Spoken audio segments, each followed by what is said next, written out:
Hi,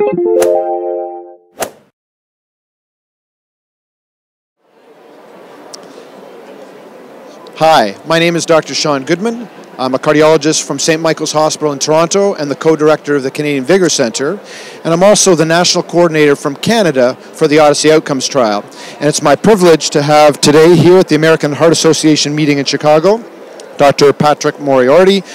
Pat is from the University of Kansas in Kansas City, and also a collaborator with me. He's one of the U.S. national coordinators in the Odyssey Outcomes trial. And Pat has just come literally in the last half hour from the podium here, presenting a very exciting study, and we wanted to talk to you about that, get your input, the results, and talk a little bit about the potential implications for the Odyssey Outcomes trial investigators and coordinators that are watching.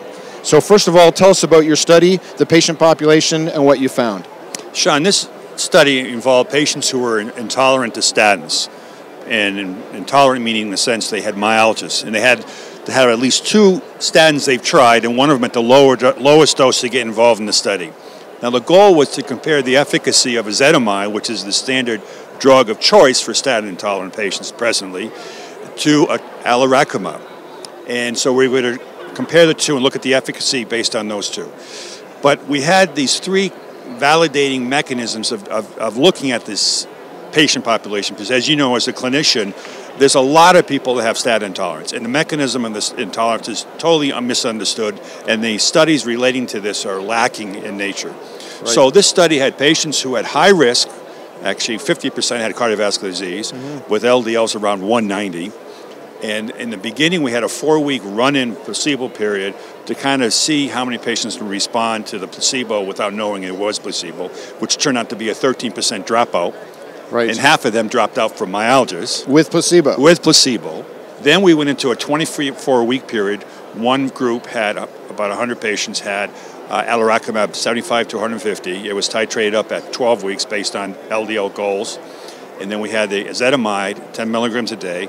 And then a second validation arm, we had atorvastatin 20 milligrams added to that. After 24 weeks, what we did is we opened everyone up to alirocumab itself for a 3-year open label period, and we have now an interim analysis of that open label. And outcome? Fantastic. Please tell us what you found. The primary efficacy comparing alirocumab to ezetimibe showed that alirocumab to intention to treat patients lowered LDL by 45% compared to about 15% on Zetia, and the atorvastatin arm showed about a 32% reduction. Now, getting to goal, meaning an LDL less than 70 based on your risk or 100, 42% on the alirocumab got to goal, where about 50% of them had to titrate up to 150, where less than 1/10 of them on the ezetimibe, meaning 4%, got to goal. So alirocumab, besides lowering more, it got much more to goal. Now, in the safety, as you would expect, 80% of patients across the board, alirocumab, Zetia, and atorvastatin, had AEs of some kind. The AE dropout was from 18% on alirocumab up to 25% on atorvastatin, and there was no significant difference, except there was a trend, as you could see by the numbers, that alirocumab was more effective.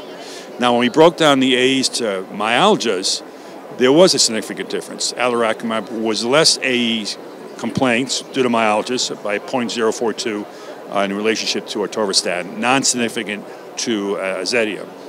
But the dropout rate due to myalgias was about the same, meaning no significance, but again, there was a trend that alirocumab was more effective. The interesting part is we went into the open label. Yes. Where all those patients that were in 24-week in it or dropped out because of AEs were allowed to get in it. Actually, 90% of total patients participating went into the open label. And after a 4-week interim analysis, 14-week interim analysis, we found less than 3% of patients dropped out on alirocumab, compared to tolerated. 18% that were in the other study. So yes, it's very well tolerated. So a patient population that 100% intolerant to statins, 97% of them could tolerate alirocumab in the open label. So this is wonderful news, I think, for what we're doing now in the outcome study. Right. So what are the implications then for these investigators and coordinators? You've shown in a very hard-to-treat patient population the potential incremental value of alirocumab with dramatic LDL lowering, the tolerability of alirocumab. So how can we take this enthusiastic message forward in terms of enrolling patients in the Odyssey Outcomes trial? Good question. Well, the safety for one. I think a lot of patients are worried about going too low, and because they're near goal, as we know, because they're on high-dose statins to start with. So the fear that adding another lipid-lowering therapy might increase the risk of complications appears, at least in this situation, not to be true. And getting to goal looks to be possible. So I think efficacy, safety are major factors in this group of patients. It looks very promising. Fantastic. Thank you very much. Thank you, this is wonderful information and gives us even greater enthusiasm as investigators and coordinators to enroll patients into the Odyssey Outcomes trial. We appreciate your time in reviewing this, and good luck with the enrollment.